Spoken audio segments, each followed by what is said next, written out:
we have Mr. Asad Haider Khan, who's the General Manager of Careem, Karachi.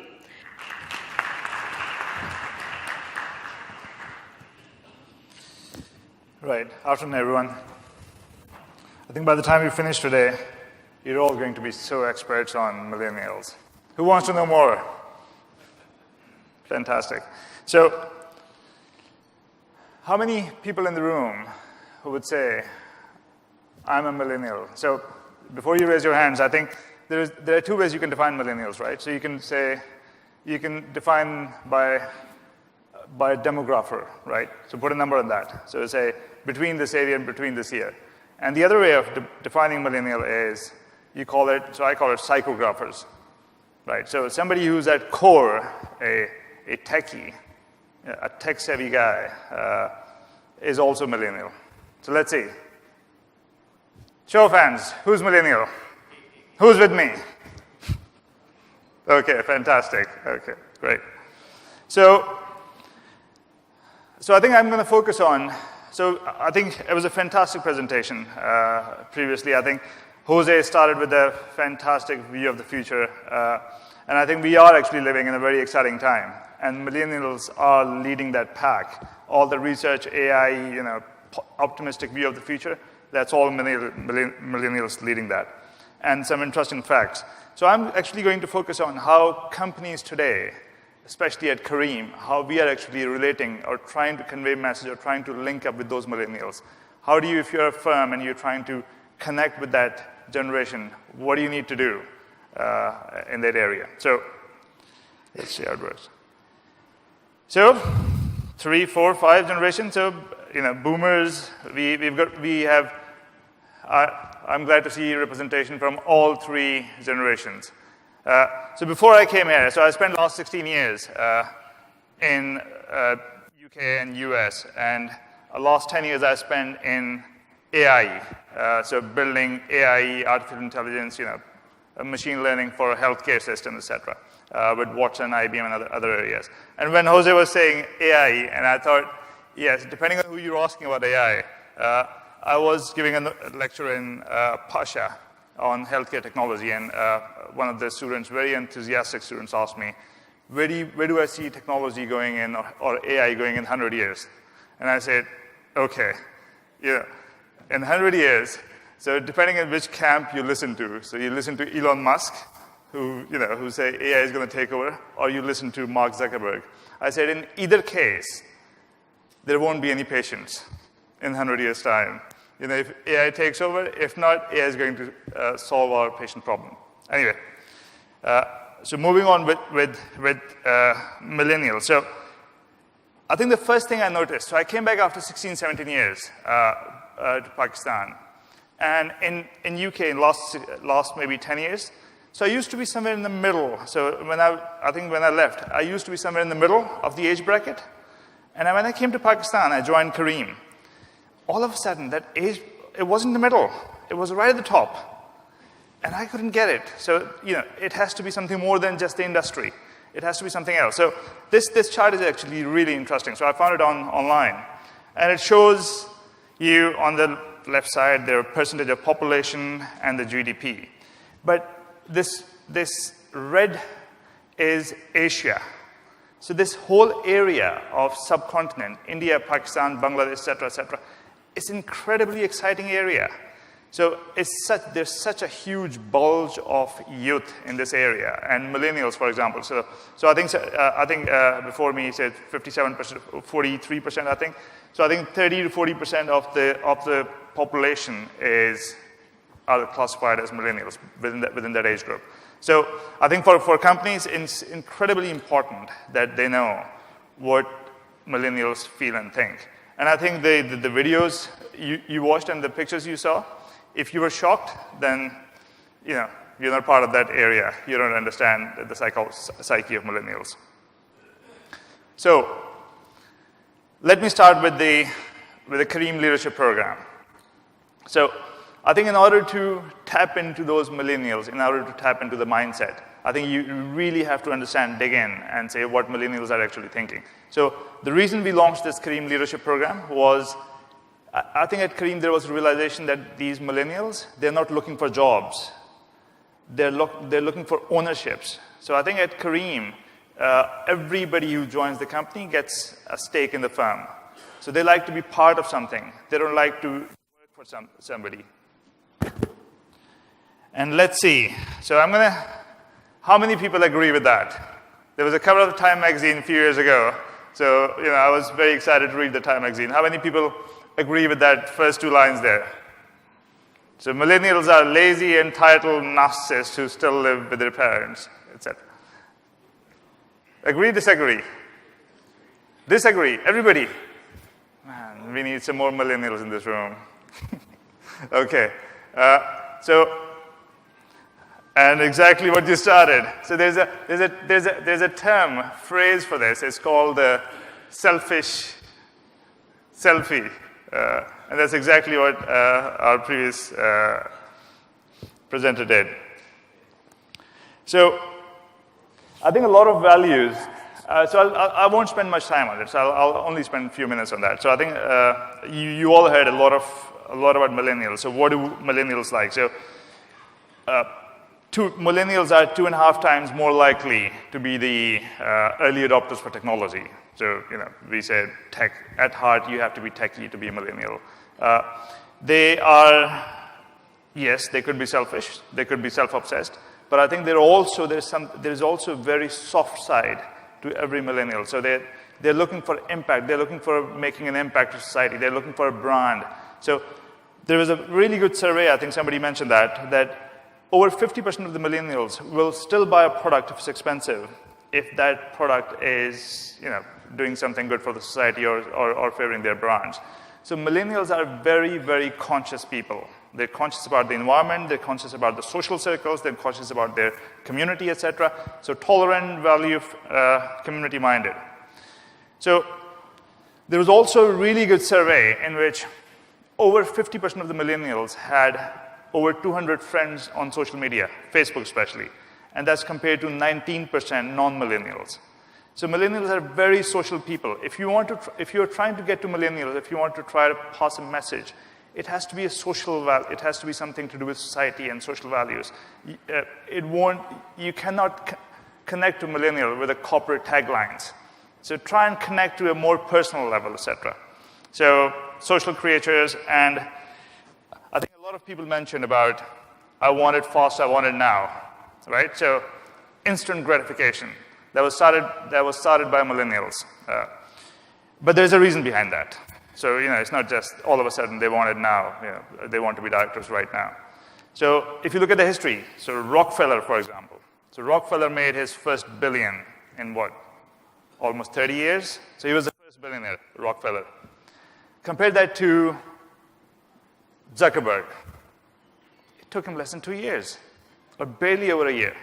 So if the millennials want it now, they want everything right now, there's a reason for that. Because the world is changing. You see it happening. You see people achieving bigger and bigger things a lot early in their lives. So there is a reason behind that. And that's just another way of looking at how are they consuming internet, what are they doing online when they go online, etc. So direct messages, WhatsApp, Facebook, you name it. I think I can probably name those direct messaging media for the next 20 minutes. I won't be finished. Killing time. So I like this one. So this is my favorite as well. So share photos, share information, plan, watch videos. So a lot of that activity. So you can see about over 50% of the time, either they're killing time or they're sending direct messages. The reason I'm showing you this is how do you link up with them? If you're a company, if you're a brand, where do you need to look at in order to tap into that millennial information? So, having said that, I'm going to go straight into what Careem is doing in order to tap in. So, I think we talked about that millennials like experiences. They are a very experiential generation. So, if you're connecting with them, so one of the things Careem did, I think what you see online, we did something which was called the book an aircraft. So if you want to fly, book an aircraft in Lahore. It had a fantastic response. and primarily from, so the guy you see on the screen is the Noori. So I think it's also one of my generation when the pop music was kind of idolized in Pakistan. So that Noori, led by a host of celebrities and a huge amount of millennials tapped into that. So we had a huge social media coverage. So I think one of the things we were trying to see that in order to connect, you need to create an experience, not just a tagline. Give them something to connect. The second is, I think it's also a good example of I think on the second screen you can see there was a book club. So if you book a ride, you can take a book and leave a book. It creates an impact. And that also had a huge fan following. We had a huge media footprint online with Careem. This is, I think one thing about millennials, so a couple of people before me have also said that they're not just blind followers of glitz and glamour. So they follow a brand. They follow a brand for a reason. But once they start following a brand with a social impact or a brand they love, etc., they don't let it go. They're very assertive in defending that brand as well. So if your corporation, if your organization manages to penetrate those millennials, they will defend your brand because they really embed with the company, etc. So I think this is on the first screen you see there was a Careem was temporarily blocked in Punjab, in some areas in Punjab, I think last year sometime. I wasn't here.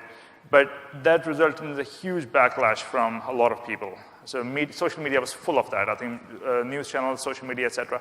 Because these people, millennials, they do defend brand. If they like a brand, if the brand has social impact, they like it, they will come up and defend it and be assertive about it.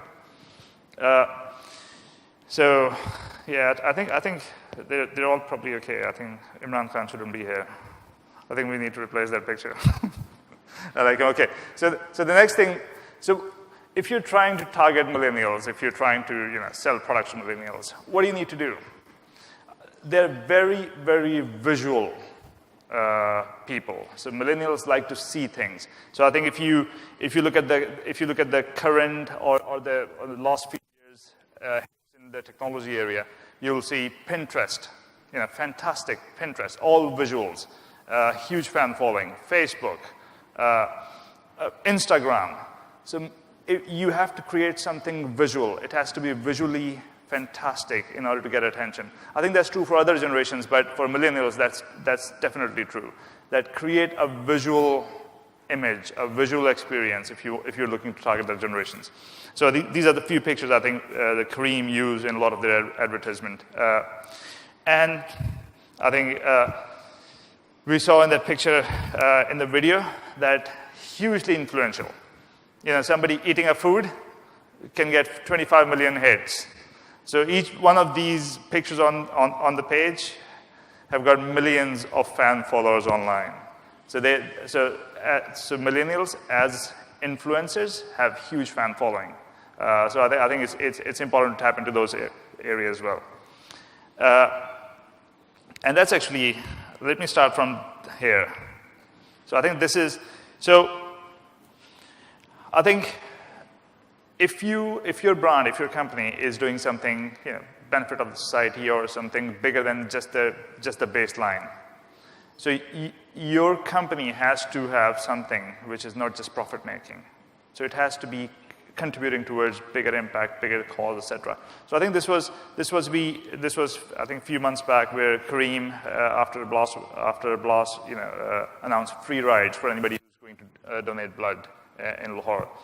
And after that, I think it was mind-boggling, the response from the crowd. It was overwhelming how the people chipped in, how the people started using that service. So if I go back, so I think this is one of the things, if I go back, so few of the messages from that, Careem for offering rides to the people, and we had thousands of these tweets and Facebook messages online. Because people can relate to that. Millennials like to relate. They like to connect with the brand, etc. There were a few others here. So the Careem brand literally seems it's a company run by really kind people. So yes, I'm here to market Careem, but I think these are all real tweets online based on certain activity that happened. So I'm just trying to show that how do you, if you're trying to target that segment of society, what areas you can employ. So I've kept the best one for the last. So it's a bit of humor. So everybody gets it. I thought I'll have to explain it. It's fantastic.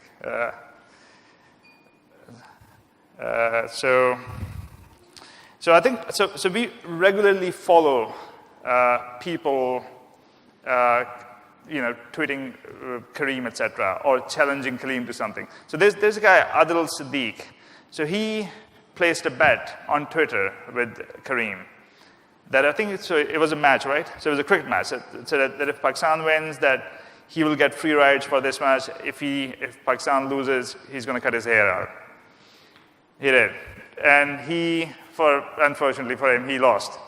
And he actually did. So we take bets. So we are a brand. So if you reach out to us online, through any media, your brand needs to be responsive. Take on those bets. Take on those challenges online.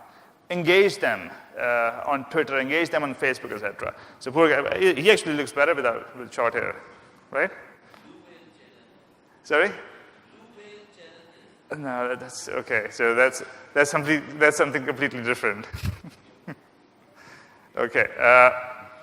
And so on the flip side, somebody else can ask you out a Ludo date. Somebody challenged us, Careem, to a Ludo date, and we actually did. We played Ludo with somebody who advertises on Twitter, and she won. So we gave her 6,500. So that's the bet was. So engage with them on social media. If they're reaching out to you, engage with them. And the best one is, I'm sure we've all seen this, right? So I think the idea behind this rickshaw auntie, so I wasn't here, but I think the idea behind that is, so you have to expose your soft side. You have to make yourself vulnerable with your customers or out in society, especially the millennials. You have to expose your vulnerable side as well. I think the response we had on Raksha Aunty, so some people were really amused, some people were excited, and some people didn't like it, which is fair. But I think the publicity it generated was just huge. I think that was probably the biggest marketing stunt.